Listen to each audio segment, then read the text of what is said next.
హైదరాబాద్ నగరం ఎప్పుడూ పరుగుల జీవితమే. ఉదయం మొదలుకొని అర్ధరాత్రి వరకు ఆ నగరం ఆగనే ఆగదు. అలాంటి నగరంలోని రాజేష్ అనే ఒక పేరున్న వ్యాపారవేత్త తన యొక్క జీవితాన్ని కొనసాగించేవాడు. అతడి పేరు వినగానే చాలామందికి గుర్తొచ్చేది డబ్బు, అధికారము, ప్రభావము. కోట్ల రూపాయల వ్యాపారం, పెద్ద పెద్ద ఒప్పందాలు, ఖరీదైన కార్లు, విలాసవంతమైన ఇల్లు. ఇవన్నీ అతని జీవితంలో సహజంగా కలిసిపోయాయి. బయట ప్రపంచానికి అతని జీవితం సంపూర్ణంగా కనిపించేది. కానీ ఆ వెలుగుల వెనక అతడి మనసులో మాత్రం ఎప్పుడూ ఒక తెలియని భయం దాగి ఉండేది. ఆ భయం పేరే మూఢనమ్మకం.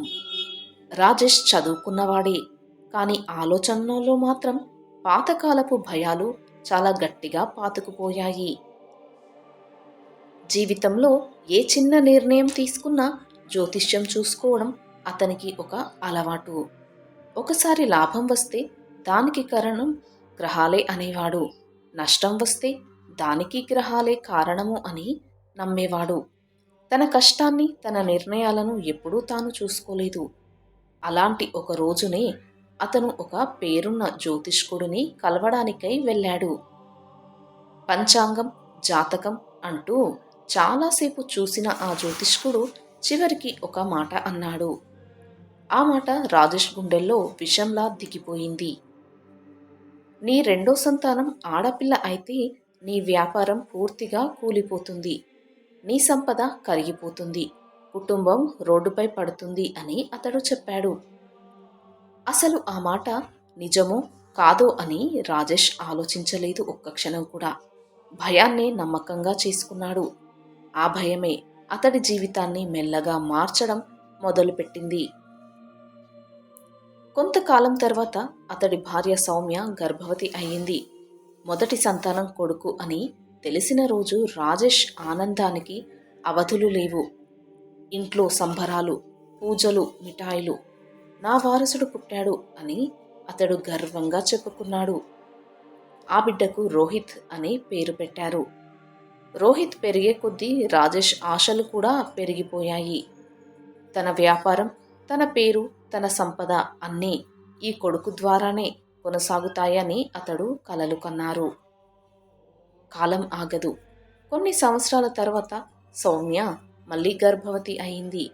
ఆ రోజు నుంచి రాజేష్ ప్రవర్తనలో మార్పు మొదలయ్యింది. అతడి ముఖంలో చిరునవ్వు తగ్గిపోయింది. మాటల్లో మృదుత్వము పోయింది. సౌమ్య కడుపుపై చేయి పెట్టుకుని నిలబడ్డ ప్రతిసారి అతడి కళ్ళల్లో ఎంతో భయం కనిపించేది. ఆ భయం మాటల రూపంలో బయటపడేది. ఈసారి కూతురు పుడితే నేను ఆ బిడ్డను అసలు ఈ ప్రపంచంలోనే ఉంచాను, ఏం చేస్తానో నాకే తెలియదు, తనని చంపేస్తాను అని ఒకరోజు చాలా కఠినంగా చెప్పాడు. ఆ మాట సౌమ్య గుండెను నిశ్శబ్దంగా చీల్చేసింది. ఆమెకు ఏడవాలనిపించింది, అరవాలనిపించింది. తల్లి కడుపులో పెరుగుతున్న బిడ్డకు లింగం ఏంటి, ఆమెం తప్పు చేసింది అని అడగాలనిపించింది తన భర్తను. కానీ భర్త భయం ఆమె గొంతును మూసేసింది. ఆ రోజు నుంచి ప్రతి రాత్రి ఆమె ఒంటరిగా కూర్చొని తన కడుపులోని ఆ బిడ్డతో మాట్లాడేది. ఏం జరుగుతుందో నాకు తెలియదు బంగారం, కానీ నిన్ను కాపాడాలని, నా ప్రాణం పోయినా వెనకాడను నిన్ను కాపాడడానికి అని కన్నీళ్లతో ప్రార్థించేది. రోజులు గడిచాయి. ప్రసవం రోజు రానే వచ్చింది. ఆసుపత్రిలో నొప్పులతో సౌమ్య విలవిల్లాడుతుంటే ఆమె మనసులో మాత్రం ఒక్కటే ఆలోచన, ఒకవేళ ఈసారి ఆడబిడ్డ పుడితే ఏమవుతుంది అని. కొన్ని గంటల తర్వాత డాక్టర్ బయటకు వచ్చి చిరునవ్వుతో అమ్మాయి పుట్టింది అని చెప్పారు. ఆ మాట విన్న క్షణంలో సౌమ్య మనసులో అస్సలు ఆనందం రాలేదు. గుండె ఎంతో బరువెక్కిపోయింది. చేతుల్లోకి ఇచ్చిన చిన్న బిడ్డను చూసి ఆమె కళ్ళల్లో నీళ్లు ఉబికాయి. గులాబీ రంగు చెక్కిళ్ళు, చిన్నగా కదులుతున్న చేతులు, నిద్రలో ఉన్న ముఖం. నా బిడ్డ అని ఆమె మనసులోనే అరవాలనుకుంది. ఆ బిడ్డను వదిలేయడం తన వల్ల కాదని ఆమెకు తెలుసు. కానీ భర్త భయం ఆమెను లోలోపల నుంచి నలిపేసింది. ఆ సమయంలో రాజేష్ బయట మీటింగ్లో ఉన్నాడు. ఆ కొద్ది గంటల్లోనే సౌమ్య తన జీవితంలోని అతిపెద్ద నిర్ణయాన్ని తీసేసుకుంది. ఒక చిన్న చెక్క బుట్ట తీసుకుని దానిలో మృదువైన గుడ్డలు పరిచి పాల సీసా, చిన్న దుప్పటి పెట్టి ఆ బిడ్డను నెమ్మదిగా అందులో పడుకోబెట్టింది. అందులో ఒక లెటర్ కూడా రాసింది. ఆ బిడ్డను వదిలేయడానికి గల కారణాన్ని. బిడ్డ ముఖాన్ని చూస్తూ చూస్తూ ఆమె చేతులు వణికిపోయాయి. కన్నీళ్లు ఆగలేదు. నిన్ను ఇలా వదిలేస్తున్నానంటే నిన్ను ప్రేమించనందుకు కాదు, నిన్ను బ్రతికించాలనే తపనతో అని తన మనసులో తానే 100 సార్లు చెప్పుకుంది. రాత్రి చీకట్లో ఆమె ఆ బంజారా హిల్స్ అంచున ఒక నిశ్శబ్దమైన గల్లీకి వచ్చింది. చలిగాలి బలంగా వీచుతోంది. బుట్టను నేలపై ఉంచిన క్షణంలో బిడ్డ ఏడుపు మొదలైంది.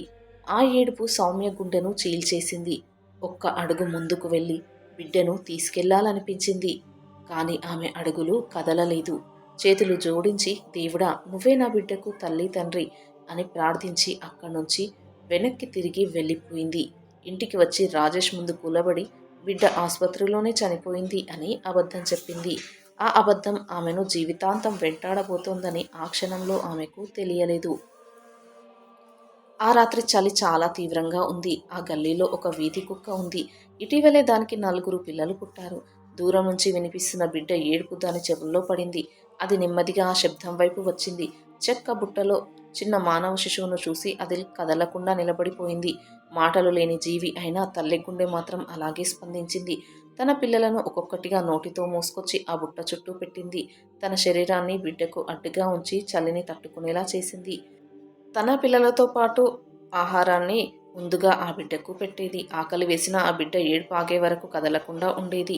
మానవ సమాజం వదిలేసిన బిడ్డను ఒక మూగజీవి తన ప్రాణాల కంటే ఎక్కువగా కాపాడింది. అలా కొన్ని రోజులు గడిచాయి. కొన్ని రోజుల తర్వాత ఆ గల్లీలో నివసించే లక్ష్మి అమ్మ అనే వృద్ధురాలు ఈ దృశ్యాన్ని గమనించింది. రిటైర్డ్ టీచర్ అయిన ఆమె తన జీవితాన్ని పేద పిల్లల సేవకై అంకితం చేసింది. కుక్కలు ఏదో కాపాడుతున్నట్టు కనిపించడంతో దగ్గరికి వెళ్ళింది. చెక్క బుట్టలో ఉన్న బిడ్డను చూసి ఆమె కళ్ళు చెమర్చాయి. వెంటనే పోలీసులకు సమాచారం ఇచ్చి అన్ని చట్టపరమైన ప్రక్రియలు పూర్తి చేసి ఆ బిడ్డను దత్తత తీసుకుంది. నువ్వు దేవుడి వరం అంటూ ఆ బిడ్డకు ప్రియా అని పేరు పెట్టింది. ప్రియా లక్ష్మి అమ్మ ప్రేమలో పెరిగింది. మంచి చదువు, మంచి సంస్కారం, మానవత్వం అన్నీ ఆమెకు నేర్పింది. ఆ వీధి కుక్కను ప్రియా ఎప్పటికీ మర్చిపోలేదు. పెద్దయ్యాక కూడా ప్రతిరోజు దానికి ఆహారం మరియు ప్రతివారం దానికి మందులు పెట్టేది. కాలం గడిచింది. ప్రియ ఒక పెద్ద ఐటీ కంపెనీలో ఉద్యోగం పొందింది. అక్కడ అర్జున్ పరిచయం, ప్రేమ, పెళ్లి, కొత్త జీవితం. ఒకరోజు అర్జున్ ఒక ముఖ్యమైన అతిథిని ఇంటికి తీసుకొచ్చాడు. ఆ అతిథి రాజేష్. భోజన సమయంలో ప్రియ తన జీవిత కథ చెప్పడం మొదలుపెట్టింది. నన్ను పుట్టగానే వదిలేశారు. ఒక వీధి కుక్క నన్ను కాపాడింది. ఒక అమ్మ నన్ను పెంచింది అని చెప్పిన ప్రతి మాట రాజేష్ గుండెల్లో కత్తుల్లా దిగాయి. ప్రియ చిన్నప్పటి ఫోటో చూసిన క్షణంలో అతడి ప్రపంచం కూలిపోయింది. కాళ్ళు వణికాయి, గొంతు ఎండిపోయింది. నిజం అతని ముందు నిలబడి ఉంది. పశ్చాత్తాపంతో అతడు నేలపై కూలబడ్డాడు. కన్నీళ్లతో నన్ను క్షమించు అని అడిగాడు. మూఢ నమ్మకాల వల్ల కోల్పోయిన కూతురు ప్రేమతో తిరిగి దొరికింది. సౌమ్య కళ్ళల్లో నదుల్లా కన్నీళ్లు. రోహిత్ తన చెల్లిని గట్టిగా కౌగిలించుకున్నాడు. కుటుంబం మళ్ళీ ఒక్కటైంది. ప్రేమ ముందు భయం ఓడిపోయింది. దేవుడు నిర్దోషులను కాపాడతాడని, కొన్నిసార్లు మాటల్లేని జీవుల ద్వారా కూడా తన ప్రేమను చూపిస్తాడని ఆ రోజు అందరికీ అర్థమైంది.